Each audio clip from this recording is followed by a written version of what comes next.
and welcome to today's episode of Authentic Achievements, where it's my absolute delight to be joined by the fabulous Derick Sebastian. Derick, welcome. Aloha. Thank you so much for having me, Kim. I appreciate it. Aloha. I'm so excited about this conversation, and we were already really getting into it before we started. So before we get stuck in and don't take our audience on the journey, let me share a little bit more about you with our audience. So you're a Maui-born who found his calling at the age of 11 with a ukulele in your hands. This humble instrument is not just a tool, but a gateway to hope, excitement, and grand dreams. Your journey in music began there, weaving through a path of unwavering faith and relentless hard work. In those early days, you emerged as an internationally acclaimed ukulele virtuoso, capturing hearts worldwide. Your instrumental piece, From His Heart, has earned a Na Hoku Hanohano 2010, I hope I did that okay, nomination, marking it the onset of a career filled with accolades and awe-inspiring performances. I mean, wow, what a journey. And to find your passion and your purpose so early, I mean, that's quite the achievement. Most of us are like still struggling now. So can you bring that journey to life a little bit more for us, please? Yeah, Kim, it's been a journey for sure. It's been an experience of a lifetime. The ukulele has definitely changed my life, and for the good. Even though it wasn't easy, throughout the whole thing. But I gotta kind of scale back a little bit. The story was, basically I lost my dad when I was 3 years old. He passed away in an industrial accident. And, being that young, I didn't process it well. I just thought, everybody was all emotional, but here I was just thinking, oh, what's going on? And mom said that dad was gonna be sleeping for a while. As a 3-year-old, that kind of was a little bit more easy to process. So, when I got a little older, maybe like 6, 7, 8 years old, I started to realize that, I don't have a dad. And it started to kind of affect me in a way where I started to question life, in a sense where, why are my classmates having their parents around during open houses or school fundraisers and school functions, and I started to here I am with my sister or my auntie or sometimes by myself. So it kind of really it was kind of like just kind of felt like not secure per se. And then I have bad asthma and stuff like that growing up, so eczema and all this stuff. So I wasn't really even secure with health wise. So mom didn't want me to play sports because I barely could breathe at some days and stuff like that. So one day when I was like 9 years old, I think, mom said, okay, let's try baseball so we can get you out of the house, rather than just watching cartoons and all that stuff. So, when I started playing baseball, it really like opened up new life for me. I really fell in love with the sport. I loved it. I can say I excelled pretty well. And I'm the youngest of 4, so everybody were playing sports above me. But anyways, when I hit like junior high, 6th grade, about 11 years old, my asthma got bad again. And the story was, doctors said, hey, I don't know what's going on, but we got to take a break with sports. So you just got to rest your body and rest your lungs. So that got taken away. I was back to square one, going to school, and then right after school, going home, watching cartoons, doing homework and watching TV, and life got kind of boring again. And then, God has he's humorous in many ways. So one day I was walking through the halls during recess during my 6th grade year, and I saw our school security, Mr. Ellis, this big Hawaiian man, but we were always good family friends from the previous years because he knew my older brother and my older sisters, and he's just a good family friend to begin with. So I knew Mr. Ellis, but I didn't know he played ukulele. But he was our school security. He was sitting on the bench playing ukulele, and there were a lot of kids around him just laughing, having a great time, and just, Mr. Ellis playing, smiling, and improvising, making all these lyrics up. And I gravitated to that. And, I was like, he ended up inviting me over to play ukulele, and I kind of tried it a little bit. I It sounded terrible, but I I really enjoyed it. And that day I remember changed my life, because every recess I would go find him. We would sit down, we would pass the ukulele back and forth. And from there, school got really exciting, because that filled the void, and it wasn't boring anymore. You know what I mean? So that's the story how the ukulele came about, and the rest is pretty much history. So No, I mean, there's so much. I live in that. I can't begin to imagine what it must have been like to lose your dad at 3. I mean, I sadly lost my dad last year, but I'm clearly a lot older than 3. And I know how it hit, but I can't begin to imagine what that must have felt like, and that feeling of being different when you look at your peer group and those around you. And can I just say, I love. You say ukulele so beautifully instead of my ukulele, which just sounds dreadful. So I'm having it sounds great. my lack of finesse in how we say it. But what I love is that you found your way back to being the creative that you are supposed to be. So we're all here to create a something. And that's often the thing that holds us back, isn't it? Is what is it we're supposed to create? Yeah, right. Through that connection with Mr. Ellis, you actually found your path to become a creator, and therefore the world around you becomes less boring because it's not being done to you, it's being done with you. Would that feel like a fair reflection? Absolutely. And Mr. Ellis, as the years went on, it became more of, it was really not about the ukulele. Ukulele was just used as a tool to speak life, to be encouraged, to elevate, to be loved, to be light, in a sense where the ukulele was something that really was the bridge to have a broader life's perspective rather than just relying on talent. It was about living through the Aloha Spirit, and the Aloha Spirit here in Hawaii is loving unconditionally, just being grateful, being appreciative. Aloha in the dictionary means hello and goodbye kind of deal, ideally. But the aloha and just being grateful, being appreciative despite of your circumstances, accepting, embracing, but Mr. Ellis really was just really that main foundation. And again, ukulele was just a tool to connect us even deeper, really. So I love that. It was I mean, I love that you had such a great connection. And you're right, there's the words can mean one thing, but actually how they're expressed and what they mean is the bit that's important, isn't it? And that feeling of being grateful for everything. I say to my little girl, she's 8, and I say to her all the time, everything in life, no matter what it is, everything in life is a lesson, a blessing, or both. So in the moment you don't feel blessed, look for the lesson. I promise the blessing will be right inside there, wrapped in a bow, because it always is. It's there to help us grow and develop, but you need to find your tool to connect with it. And it sounds like for you and for Mr. Ellis, that initial tool of connection and communication was the ukulele, which then became just part of the growth that came out of that, and the creativity and the ability to give back and leave a more lasting legacy. Would that be fair? Yes, absolutely. And you're hitting it right on point. I mean, I've been very blessed to really travel the world and play on these amazing stages. Just internationally, throughout the US, and all these sporting events and TED Talks and all that great stuff, meeting amazing people along the way.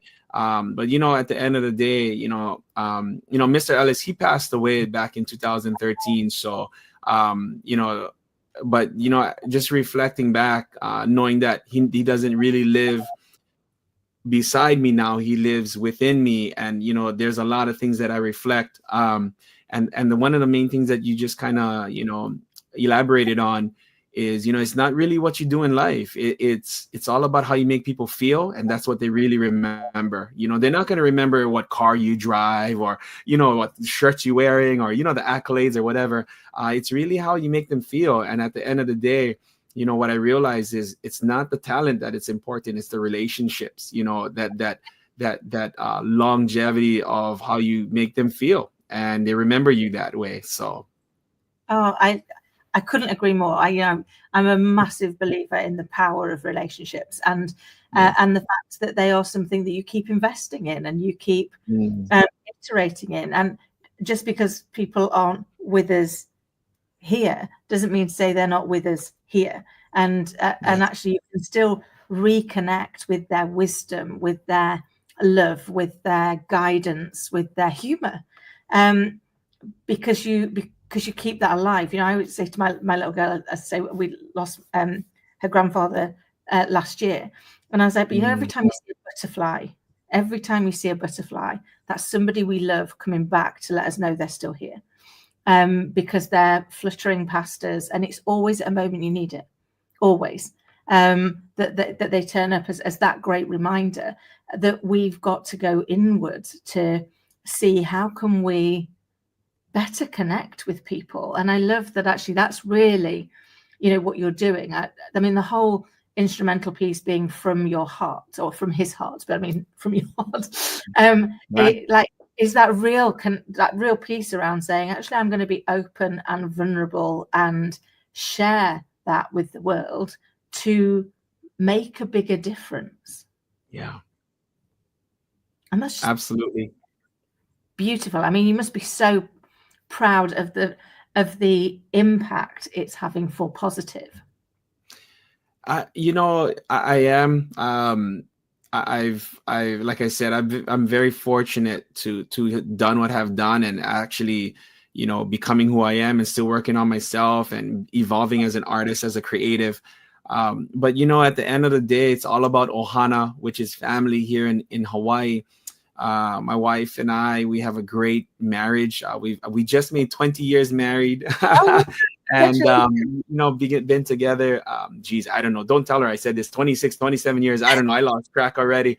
But and we have 3 beautiful boys. They're all old now, older, I should say, 19, almost 17 and 14 or something like that. And I think that's just the foundation. That's my why.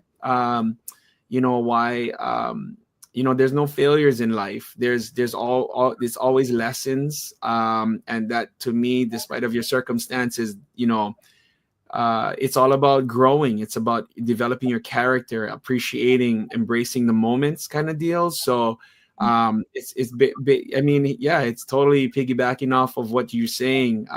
It's all about that foundation, the relationships, and just being in the moments. So. Oh, I love that. And it goes so quick, doesn't it? I mean, I appreciate my little girl's younger; she's only 8, but you kind of look and go, how did you get to 8? Where did that go? And my nieces and nephews are between 16 and 16, 20, and 22, and you're like, no, stop it. It's like it's going too fast. And whilst you want them to grow and you want them to be, whoever they're supposed to be in the world, kind of look at it. And somebody said to me the other day, and I'd love to know if this resonates with you. Somebody said to me, once you're a parent, the days are long and the years are short. I was like, that's quite well said. I love it. That's completely on point,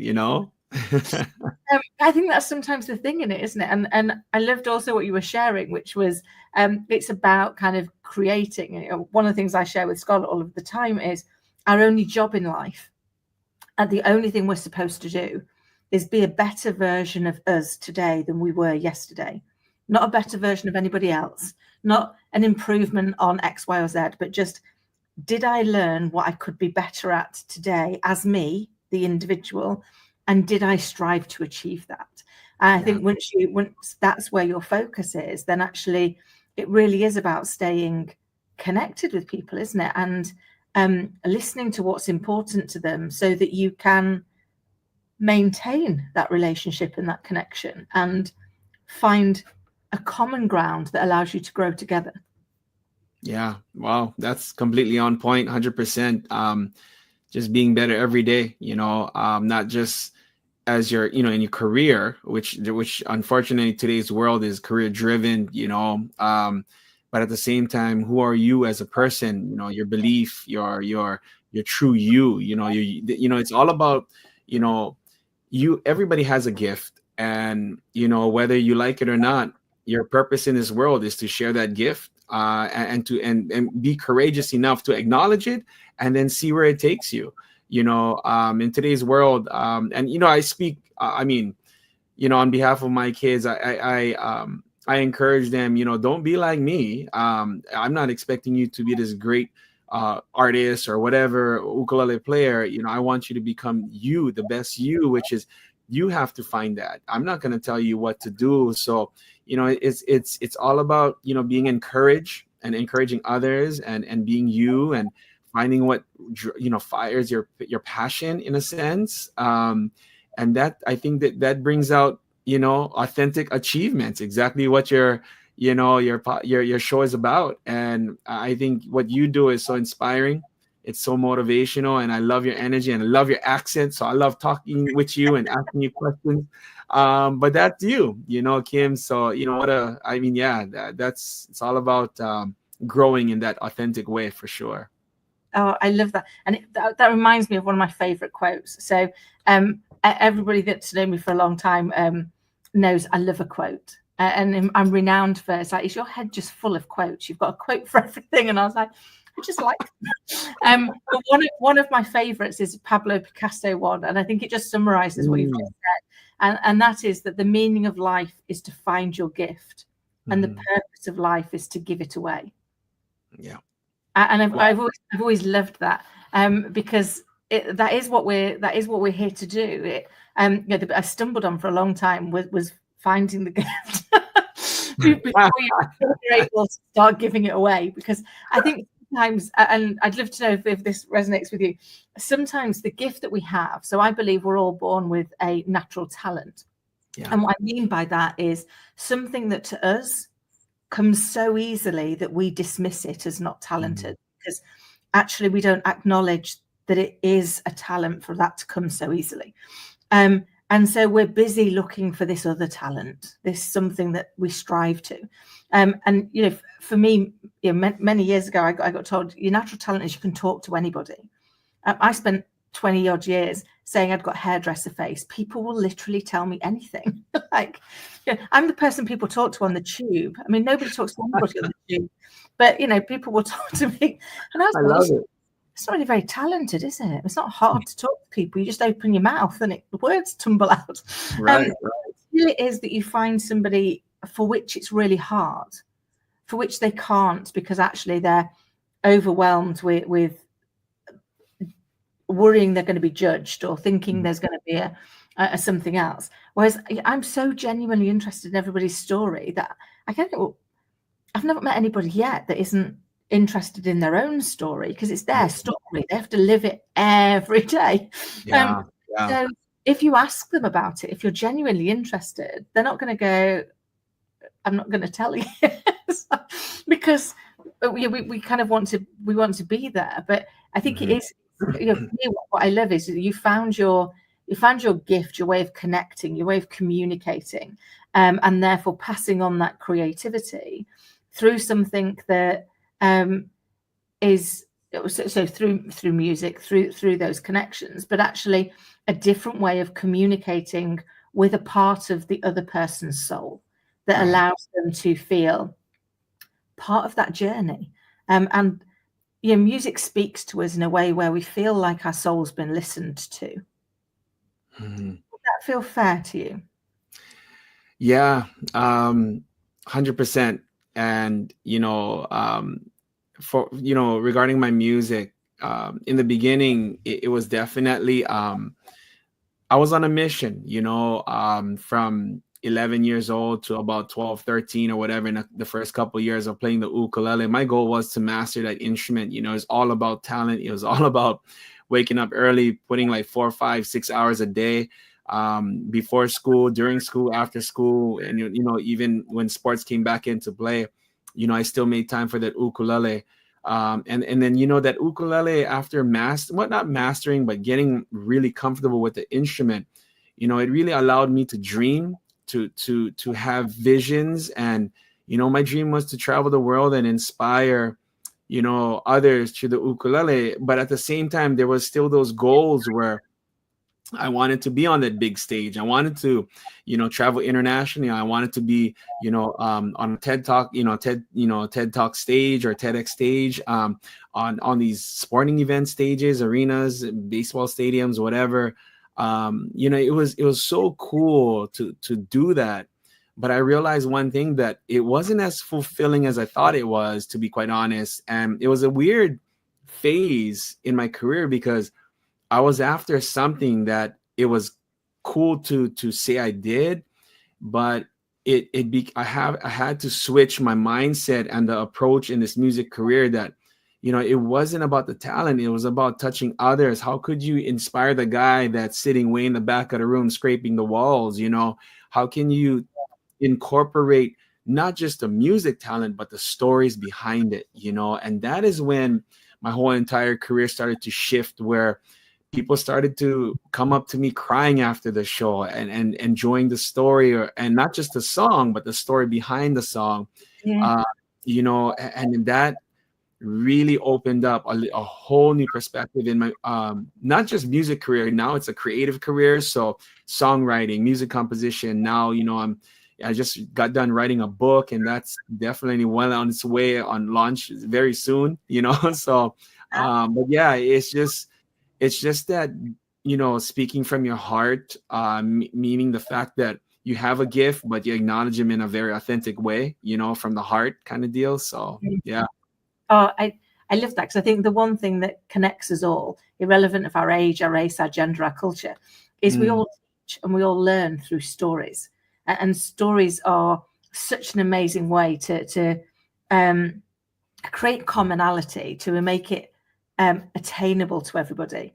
And that's why I love that the next phase of your journey has been around that new book, Daydreaming with Purpose, an inspirational memoir of the Aloha Spirit in action and self-leadership strategies to manifest your passion into your profession. I mean, I can't wait to read it, if I'm honest, because when I look at that, and what I love is a lot of things that we hear and we see a lot of on social media is, we should just visualize it better, and we should just, but we don't talk about taking the action. And if we don't take the action, it won't happen. If we're just going to sit on a sofa and just think about it, we're going to be sat there for a long time, because it actually isn't. It is about, and I mean, your title sums it all up. It is about daydreaming with a purpose, but then it's also putting it into action. It's taking active steps to move that together, and that leading yourself element. I mean, there's so many parts in that title. I'm like, God, it speaks on so many levels. It's kind of, it strikes me that what you're trying to achieve with all of this is make it something that is not only inspiring to people, but it kind of ignites them to take action and helps them by understanding what actions they could take. Because we've all seen those self-help books that go, the problem is over there. And then you go, oh, okay, how do I get over there? And how do I fix the problem? Because I now know where it is. I can point to it. I can draw a picture of it. I can describe it to all my friends, but I can't change it. I can't overcome it. I'm stuck, trying to work out the resolution. And it strikes me that with what you're doing, it's bringing that whole story to life, to say, here's where the problem was for me, and here's the steps I took to understand the problem, and then to find a resolution for the problem. And some of these are, you might not have a replicable problem, but you'd be able to take replicable steps to understand it. Would that be fair? Yeah, absolutely. Kim, you're 100% on point. Going into this book project, I mean, it was an idea 5-6 years ago. But I got to be honest with you. I thought to myself, that imposter syndrome, like, who am I to write a book? Like, like I'm not a good writer. And, I just talked myself out of it in so many times. And, you know, like I said, it was just an idea. And, just so happened I became good friends with a book coach, an author, a speaking coach, and he did it all. And he was, for the past couple of years, he's been encouraging me, like, hey, you need to write a book. And I, that imposter syndrome just always comes into play. Nah, who am I to write a book? Who am I to just tell people about my stories? I don't think that's important enough. And, so became early last year, I believe 2024, we sat down having coffee, and he said, okay, are you ready to write your book? I said, nah. And, I kept killing the idea. And, he asked me, what is it? Why don't you want to write a book? So I said, I don't think that my stories are good enough or it's important enough per se. I'm not saying that it was a waste of time, but who am I to write a book? So he said, you know what, Derick? And maybe it was in a kindly frustration remark. He said, you know what, at the end of the day, you can, at the very least, you can write this book to stamp your legacy, to leave this for your kids and your grandkids and the generations to come, because they got to know who's Derick Sebastian, and not just as an artist, but as a dad, as a husband, as a believer, as a person who believes in relationships and faith and all that good stuff. And, after that, Kim, the tables turned like immediately. And I said, you know what, I'm going to write this book. And, initially, I do speak about my stories, but it's really about a memoir with a message. And it lives through my stories, my music, my relationships. I do have, when my lesson at the end of each chapter, there's lesson learned, there's tips, there's exercises, there's summaries, there's call to action, and there are QR codes that you can scan, and there are songs that I wrote that really pertains to the whole section. So there's 5 sections, and 4 or 5 chapters in each section. So there's music throughout the whole book that applies to what I'm writing about. But yeah, it became this whole big project, and like how, like how you were saying, that book, it's not really about our stories. It's about how we can inspire, and the stories not might be the same, but it's definitely relatable, to some degree in life. So, I so resonate with that, because I think if you just impact one person, I remember one of the most terrifying things I ever did was I did a TEDx a few years ago. And I remember just before I went on, going, we'll get the imposter syndrome, going, oh, I shouldn't be doing this. People are just going to think it's a really, like, some self-indulgent woman sharing, because it was quite a personal story that then went into some actionable advice. And so I remember the guy who was running it. And even though I knew what I wanted to talk about, which was the power of belief and the fact that we have the greatest gift, I believe, that any one of us can give is the gift of belief. Because as children, if you think about learning to walk, it would be so daunting, wouldn't it? Learning to walk. If somebody told you tomorrow that's what you got to do, it would be like, oh, I don't think I can do that. At our most vulnerable, and with these tiny, tiny little things, we do it. And so I was like, that's interesting. Why do we do it? And for me, it came down to one thing in 2 parts, which was belief. So children believe they're just like us. My little girl thinks we're twins. The oddest twins, Schwarzenegger and DeVito, but she thinks we're twins. So they think you can do it, so I can do it. So they just don't think to give up. But the second thing, and for me, this was the eye-opener, was I've yet to see a little one learning to walk that doesn't have at least one adult nearby going, come on, you've got this. You're so close. And so they borrow our belief and add it to their own.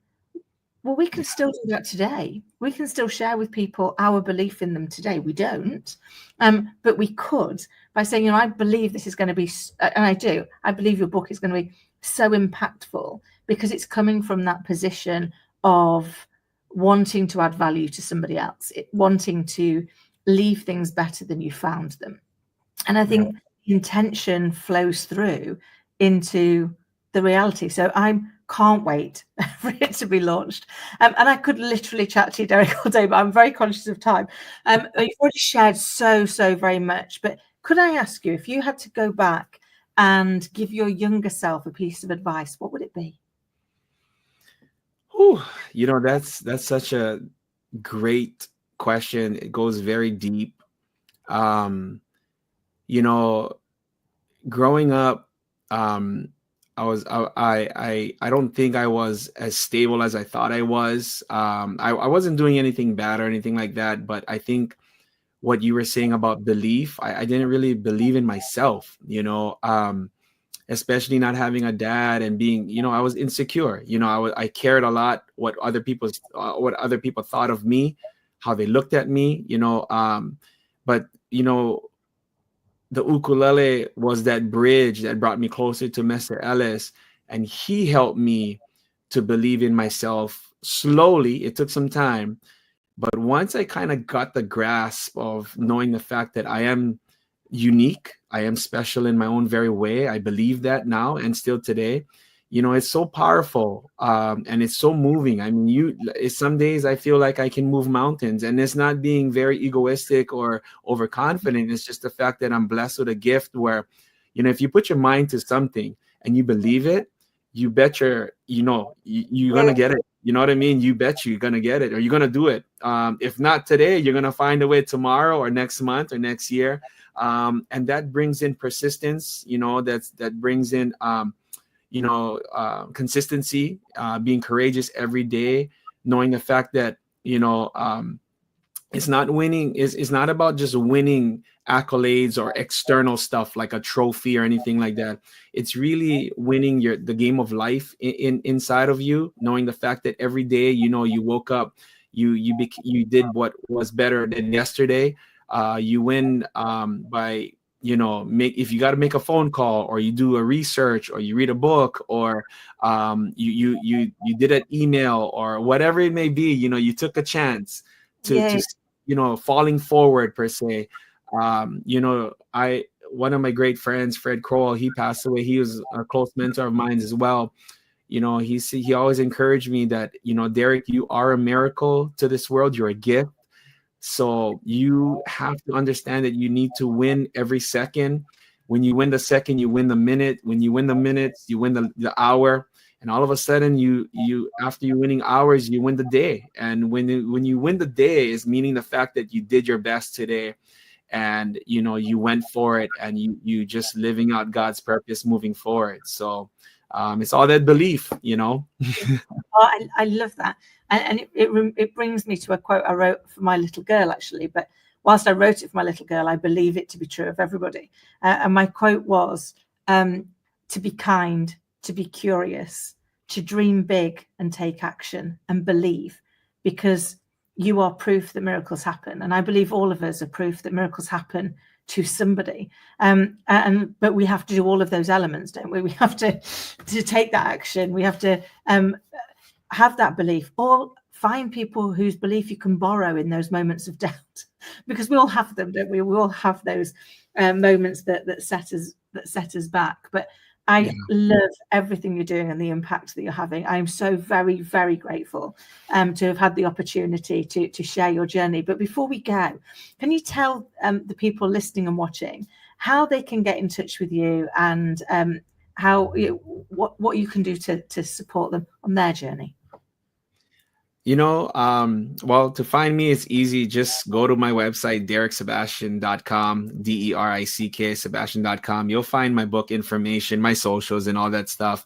But yeah, I mean, simply that's where you can find me. And, just, in life is short. The days feel long, but life is really short. And it's very, it's at the end of the day, it's important that we just love one another, love yourself, knowing the fact that we're not perfect, and accepting the fact that, hey, it's not, the imperfectness it's okay. It's that growth, it's that growth that you really want to shoot for in life. It's very important, and just be true to yourself. knowing the fact that you are a gift, you're a miracle, believe in your purpose, but because you have one in this world, and the best is yet to come. So. Oh, wow. Amazing. And I feel very, very blessed. And for anybody listening, watching that didn't scribble that down fast enough, all of the ways to connect with Derick are in the show notes below. So please just look below and you will find them. But I love that whole message around embracing the fact that we are, in fact, perfectly imperfect. Mm-hmm. And our role is to keep working on those elements. Derick, it's been an absolute delight. Thank you so very much. Thank you, Kim. You're amazing. You keep smiling, and make sure you get some rest in the UK. All right. I appreciate it. Thank you. You take care. And to everybody listening and watching, I hope you found this as an insightful, inspiring, and action inspiring to actually think about how we're going to do things differently. And if we're not currently living our purpose, what actions can we take to go and find it? Until next time, take care.